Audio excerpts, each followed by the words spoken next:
Hello and welcome to Lunchtime Politics, reaching you live from our global headquarters here in the nation's commercial nerve center, Lagos. I'm Jeffrey Uzoma. Let's bring you up to speed with the big happenings in politics and in the polity at midday. Sole Administrator of River State, Vice Admiral Ibokete Bass, retired, appoints local government administrators, chairman and commissioners for the members of the board of the State Electoral Commission amidst legal and political tension in the state.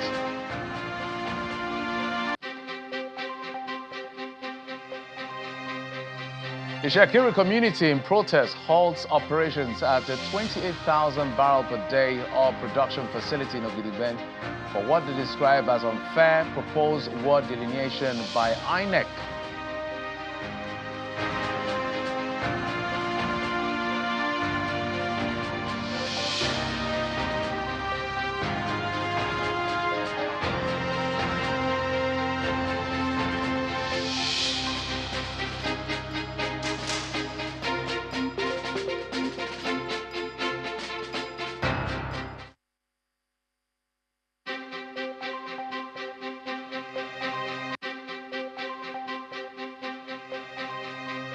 An Inspector General of Police, Kayode Egbetukun, orders deployment of tactical units to Plateau State following the killing of about 50 persons by suspected herders in Bokos.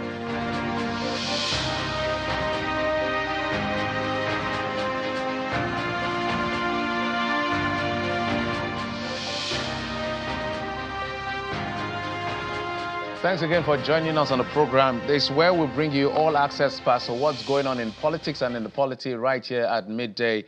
And let's begin with what's playing out in Delta State. The Shakiri youths have now shut down a major oil facility in Ogidigben, one of the 7 communities in Ugborodo, halting the production of 28,000 barrels of crude oil production in the Delta State. The move is a warning to the federal government over what the protesters are describing as unjust and politically motivated ward delineation exercise by the Independent National Electoral Commission, INEC. The protesters accuse INEC of deliberately reducing the Shakiri representation in the newly proposed wards for Warri Federal Constituency, while increasing wards for other ethnic groups in the region.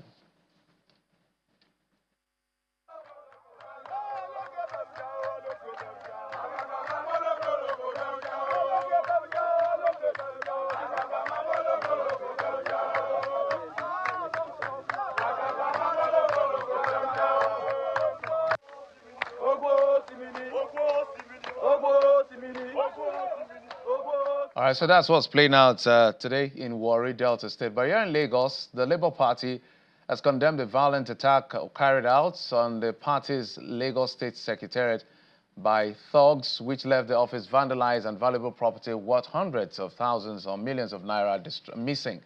Speaking at the press briefing, the chairman of the party in the state, Dayo Ekong, is calling for an investigation into the matter by relevant authorities, demanding for justice. You can see the cartons of the missing. They ransacked everything. They took thugs and armed hoodlums, led by one Rashid Bamishe, illegally and forcefully gained entrance to the premises of the State Secretariat of our great party, robbed and vandalized the entire offices of my own office as the chairman, my secretary's office, and other principal officers of the party. I want to let the whole world know that we have reported the incidents to the appropriate security agencies. As a law-abiding political party, we therefore call on the President of the Federal Republic of Nigeria, His Excellency Bola Ahmed Tinubu, the Inspector General of Police, Kayode Egbetukun, the Commissioner of Police, the Director of the State's Security, to intervene in this matter and to ensure that the enemies of democracy and the rule of law are investigated, prosecuted, and be made to pay dearly for this enormous crime against the state. And let's talk about some of the issues, but this time more security in Plateau State. In response to the series of attacks and killings that have plagued some communities of Plateau State since March the 28th, 2025, the Inspector General of Police, Mr. Secretariat, has ordered the immediate and comprehensive deployment of tactical assets to the affected areas in the state. A statement signed by the Force Public Relations Officer says the decision or decisive action underscores the Nigerian police force's resolve to restoring peace, ensuring safety and security of all residents, and bringing perpetrators of these heinous crimes to justice. The statement explains that the IGP has specifically tasked the Deputy Inspector General of Police in charge of the Department of Operations, DIG Kwazi Dali Yakubu, to lead and coordinate this critical intervention with significant reinforcement, including additional units of highly trained tactical personnel, state-of-the-art drones to enhance surveillance, among others. The statement adds that these resources will be strategically deployed to conduct special operations aimed at effectively curbing the incessant attacks in Bokos local government area and its surrounding community. And let's also tell you that 1 week after the attacks in 5 communities of Bokos local government area, Plateau State, that left over 50 persons killed and some others injured, the Chief of Army Staff, Lieutenant General Olufemi Oluede, is calling for concerted efforts in finding lasting solution to the incessant attacks. The Army Chief visited Bokos to commiserate with the people, as well as engage traditional and community leaders and critical stakeholders. In a town hall meeting at the local government headquarters in Bokos, the Army Chief noted that security forces alone cannot eradicate security threats in communities without the cooperation and support of the people. This visit by the Chief of Army Staff is coming after a similar visit by the National Security Advisor, Malam Nuhu Ribadu. In his remarks, the General Officer commanding 3 Division of the Nigerian Army, who is also the commander, Operation Safe Haven, warns that henceforth criminal activities in the affected area will not be condoned. The senseless act of violence that was witnessed in some of our communities must stop. Let me make it unequivocally clear that any further attacks on innocent civilians, destruction of property, or acts of lawlessness will be decisively dealt with. Operation Safe Haven, alongside other security agencies, will not stand idly beside and watch criminal elements destabilize our communities. The chairman, Bokos local government area, recalls the incident that occurred, even as he claims that the attackers are still lurking within the affected communities. Yesterday we were there physically with some top officials from the government of Plateau State, and they were almost ambushed again. You see people running to hills with sophisticated weapons in a broad daylight. The Chief of Army Staff, who is visiting Bokos to condone with the people, harps on the need for community and traditional rulers, including critical stakeholders from the affected communities, to prevent a recurrence and further loss of lives and property. The fact here is that there are some issues that need to be resolved, politically. Because we can't rely permanently on kinetic approach to issues. So with that, I'm going to meet the governor of the state and deliberate with him to see how we can resolve these issues politically. But talking about our aspect of the job, we're going to see how we can enhance the security of this place by inducting more men, inducting more enablers, and maybe from there we'll take it on. As engagements with community and traditional leaders and other stakeholders continue, the displaced people are hoping to be resettled quickly, while the perpetrators are made to face justice. All right, remember one of our headlines, the development in Rivers State, where the solar administrator has actually appointed administrators in the local government areas and the members of the board of the State Electoral Commission. That's going to be our conversation, but we'll take a quick break. We'll be right back. Join us again.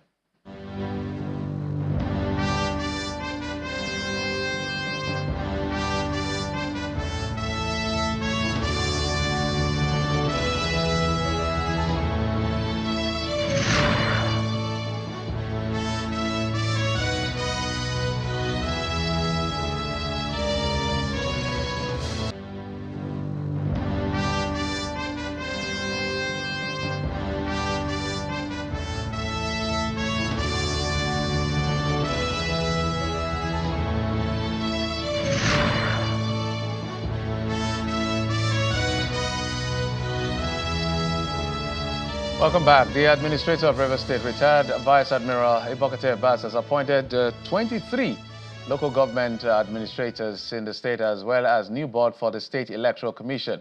In a statement by the Secretary to the State Government, Professor Bibia Warika, the former rector of the Port Harcourt Polytechnic, Dr. Sam Kalagbo, and former chairman of the Rivers State Civil Service Commission, Dr. Clifford Ndu, Walter among the 23 persons appointed as LGA administrators.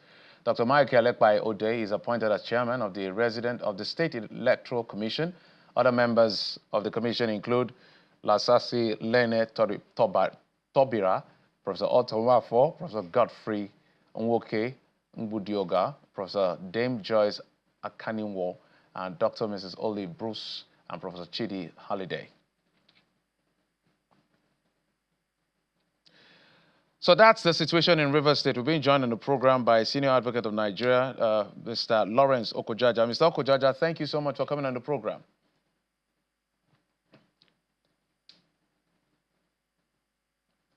Mr. Okojaja, I want to be sure you can hear me, sir. Yes, I can hear you loud and clear. All right, fantastic. So Rivers is literally a state of administrators as we speak. But I want to go back to when that proclamation was made, the state of emergency. I want to read briefly what the president has said in appointing the Rear Admiral, Vice Admiral, I should say. He said, in the meantime, I hereby nominate Vice Admiral Ibokete Abbas, retired as administrator, to take charge of the affairs of the state in the interest of the good people of Rivers State. For the avoidance of doubt, this declaration does not affect the judicial arm of Rivers State, which shall continue to function in accordance with their constitutional mandate. He now added to say the administrator will not make any new laws. He will, however, be free to formulate regulations as may be found necessary to do his job. But such regulations will need to be considered and approved by FEC and promulgated by the president for the state. My key word of interest, the key interest for me is the word interest of the state. With this development and this move, is this in the interest of Rivers State? Absolutely not. It is not in the interest of Rivers State. It is not even in the interest of Nigerians, because it seems that this is an army of occupation. He's going beyond his brief. I have before me the proclamation that was made on the 18th of March. And that proclamation by Article 3 thereof says that there shall be a regulation regulating the conduct of the administrator from time to time as may be made by the president. Article 3 is clear. Presently, the president has not made any regulation authorizing what has happened or what is happening in the state. And we are seeing a whole lot of this happening, the dismantling of all political structures by the administrators, setting up a new one. He is absolutely going beyond his brief. So at the end of the day, there's even the debate. Some of us are of the view that the president doesn't have the constitutional powers to, dismantle constitutional elected officials, the local government, the governor and the House of Assembly. But that's a subject before the Supreme Court, because if you look at the Constitution in Section 1, subsection 2, it's very clear on how Nigeria will be governed, and to that effect, there's no such thing as sole administrator. But we'll leave that to the Supreme Court to make a decision. But in the eyes of the law, as you've alluded to in all of this, in the eyes of the law, how did his leadership, let me use the word his leadership, because it's not necessarily an administration, it wasn't voted, it's just there to do the administrative work is there to do. In the eyes of the law, where does he have the latitude to begin to encroach into spaces like the Electoral Commission? Is it that the sole administrator now will now have to conduct local government election? And what does the law say to that effect? Let's talk about legalese. Now, To answer your question, it does not derive any powers from any law to, first of all, dismantle the democratic institutions that has been set up by the previous by the government. Secondly, it does not have any backing of the law to set up and appoint sole administrators, as it termed it, of the local government. So what he is doing so outside of the law. Let me inform you that as at yesterday, the Federal High Court here in Port Harcourt granted an interim injunction against the setting up of any form of administrator to administer the local government, or even reconstituting the RESEC. When we heard that it was about going to do that, all of us said, within the legal circle and the political circle, said, oh, no, that is beyond his brief. But here we are, it has come to pass. He has no basis for doing what he is doing. And even what he is doing is even against the Supreme Court decision that says that it is only a democratically elected individuals that can administer the local governments.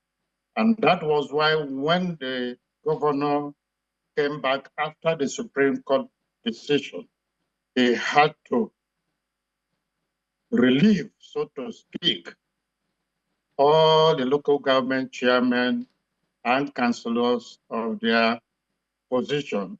He had to appeal to them. He had to appeal to them to please, in the interest of peace, please, let's abide what the Supreme Court has said. And of all of them, without exception, had to obey the Supreme Court decision. But here we are.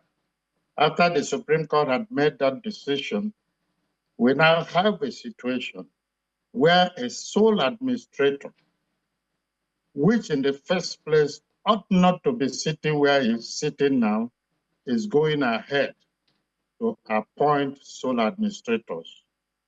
And these are sole administrators and the new RESEC members he has appointed are the ones to midwife election into the various councils. This is highly unacceptable. This is undemocratic. This will not engender peace in Rivers State. It is happening in Rivers State today. We don't know in which other state it can happen tomorrow. All right, Senior Advocate.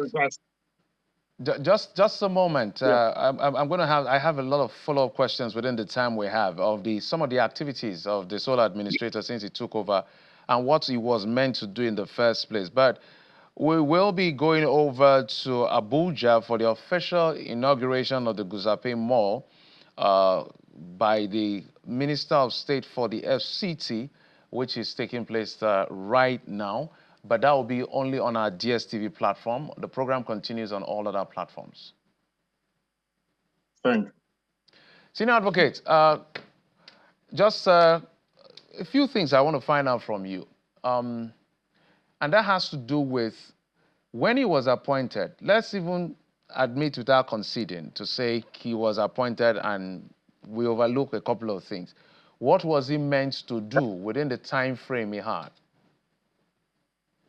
All right.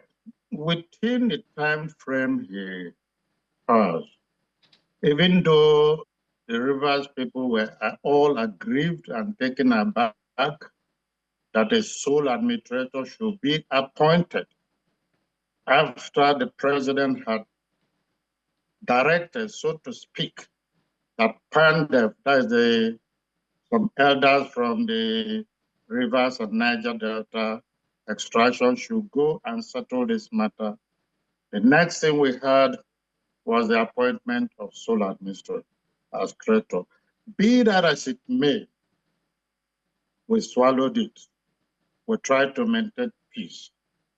All that he was supposed to do is to see for himself whether, one, there has been a breakdown of law and order that necessitated the president in the first place to declare a state of emergency.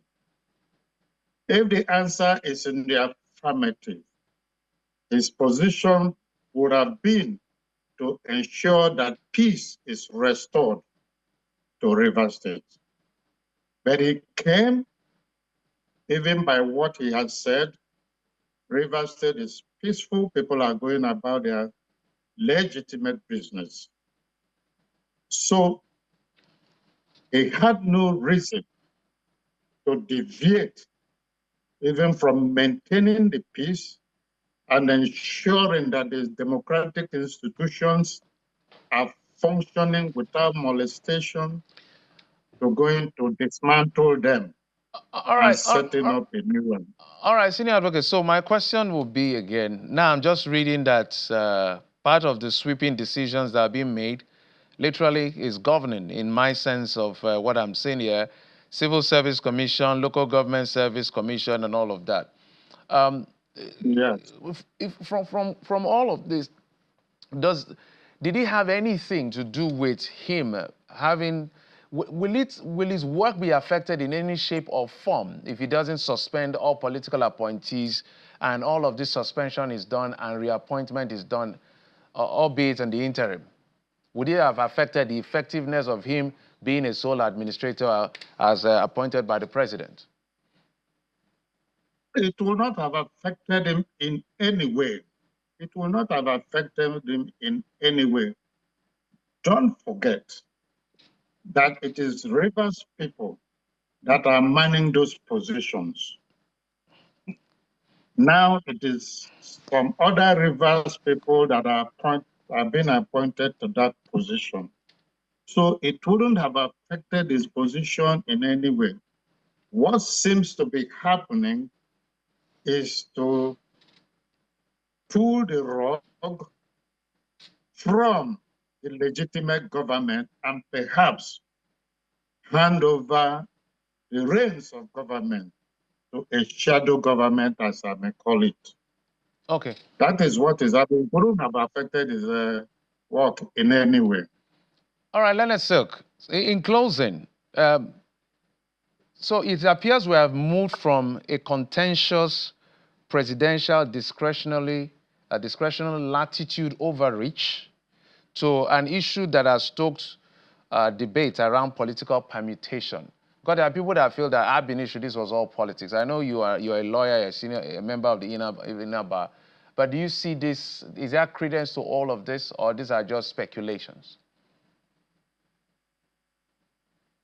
I will say that given the situation we were in Rivers State, there was peace, order, and good governance in Rivers State. Yes, there was a political disagreement here and there, which always happen in a political space. But there was no reason in the first place to have declared a state of emergency. Now, what seems to be happening, like I said earlier, is to take the political reign from a sitting governor, perhaps to someone else through the back door. What they cannot get through the front door, they are trying to achieve it through the proclamation that has been made by the president and the actions of the sole administrator, which I see as an occupation force. Senior advocates, of course, this is going to be an ongoing conversation because I'm sure more actions will be taken by the sole administrator. We have not even gotten to the part of the budget presentation, maybe to the National Assembly, and so many things that is turning the Constitution on its head at the end of the day. But we must thank you for coming on the program. Mr. Lawrence Okojaja, Senior Advocate of Nigeria. We wish Rivers State well and Nigeria well. Thank you, sir. Well, thank you very much. Thank you. And that's it on the program. Thank you so much for your time and, of course, your usual company. I'm Jeffrey Uzama. You've been served on Lunchtime Politics. Bye-bye.